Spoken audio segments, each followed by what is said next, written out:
I'm a 20-year-old woman, and my parents divorced when I was 12. It's been 8 years since they split up.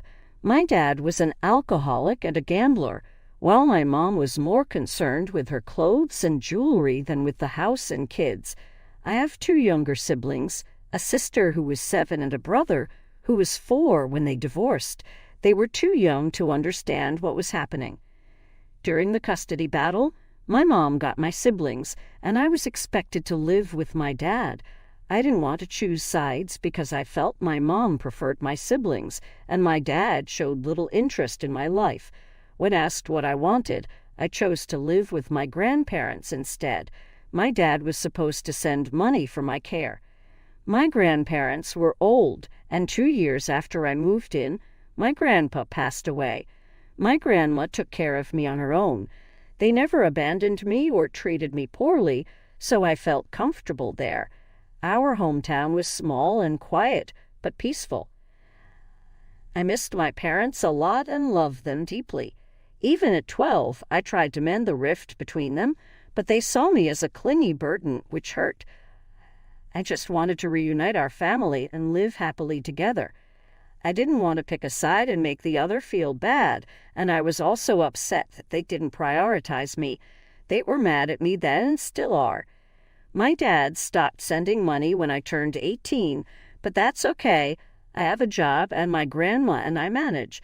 We even have savings for my college, so we're doing fine. Last weekend, my cousin got married. Marriages are big in our culture, so we were invited even though we're not immediate family. My grandma, who hasn't had a break since my grandpa died, really wanted to go. We prepared for the trip, and in the midst of everything, I forgot my parents and siblings would be there too. We arrived in the city the night before and stayed at a nice hotel, enjoying the break. Little did I know it was the calm before the storm. The next morning we got ready and headed to the wedding. I saw my parents there, and a single teardrop left my eye. They were talking, smiling, and giggling together. My little brother, now 12, walked past me without recognizing me, which was okay. My sister, who is now 16 and looks like a model, was running after him. I'm proud of her for taking care of my brother. She looks so grown up and sounds more mature.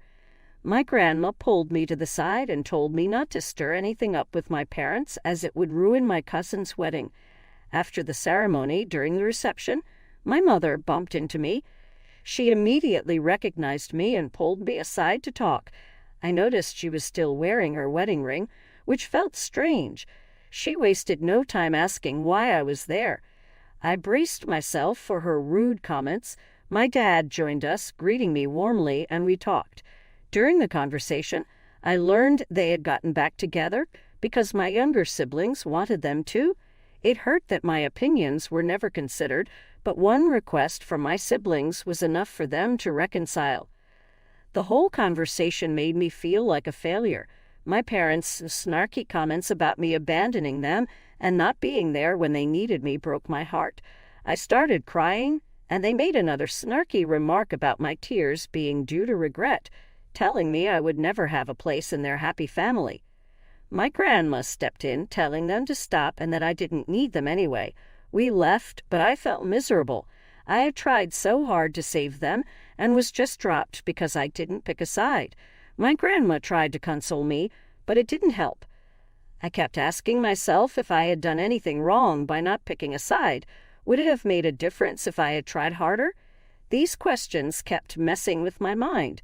To clarify, my grandma and I don't struggle financially. I haven't interacted much with my siblings, nor do I blame or hate them. We used to be close when we were younger, but it's normal for them to forget about me since we haven't spoken much. My grandparents were protective of me, so I never really went out or had anyone to confide in, leaving just me and my thoughts. Yesterday, my parents came over.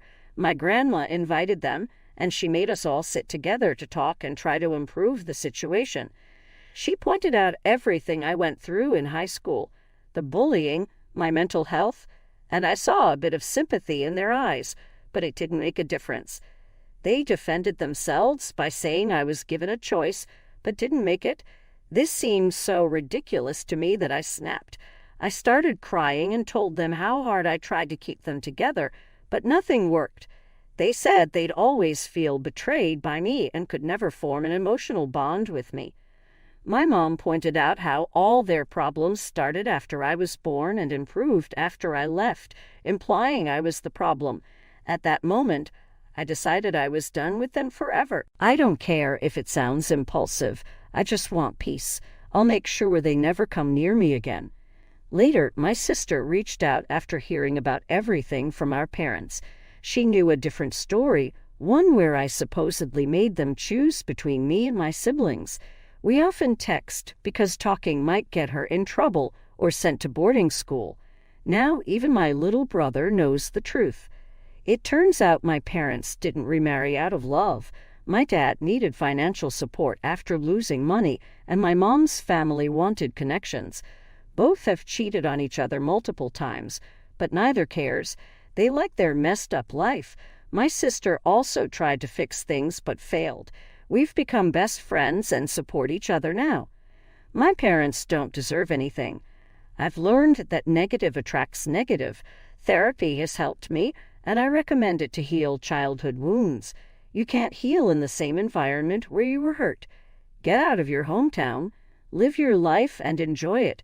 There's so much to see and learn, and everything will be okay eventually. I'm a 33-year-old woman and a mom to Leah.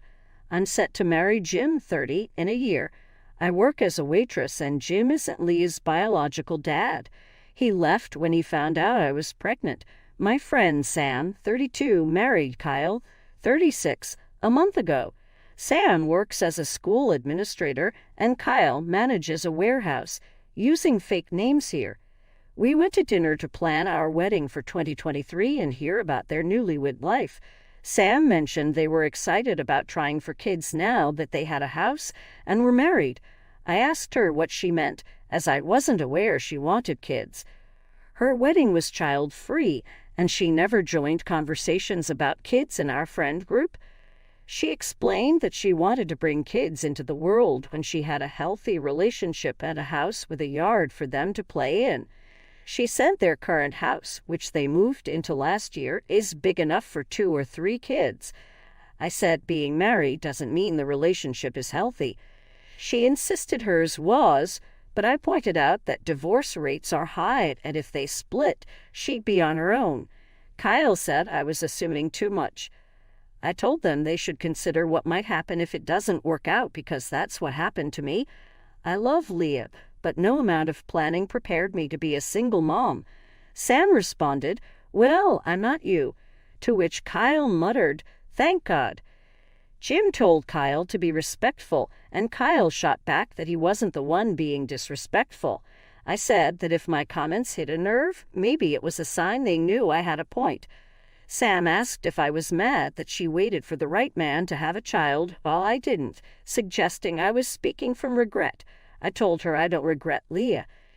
She said it sounded like I regretted the timing. I explained the timing was fine and I was managing well, but Sam brought up my financial issues. I told her not everyone can go to grad school and work while raising a family. Sam, who was single for 3 years before meeting Kyle, said that was her point. She had different priorities, and that's why she's where she is, and I'm stuck where I am. The check had already been paid, so Jim said we needed to get home to relieve the babysitter. I've told our friend group what happened, and they say it was my fault for criticizing Sam's choices. One friend thinks Sam went too far with her comments about regret, but agreed that I sounded jealous. I'm not. Jim's family and my parents agree with us. I posted this before my shift and just got off. There are over 1,000 comments, so I can't respond to everyone, but here are some clarifications. I mentioned Sam's wedding was child-free because she said she didn't want to be around kids on her wedding day as they are annoying. This sub allows for 3,000 characters, so I couldn't include everything. Sam went on about how having a house and a marriage makes raising kids easier, which isn't true. Sam thinks that because she works in education and has a master's, she knows more than everyone.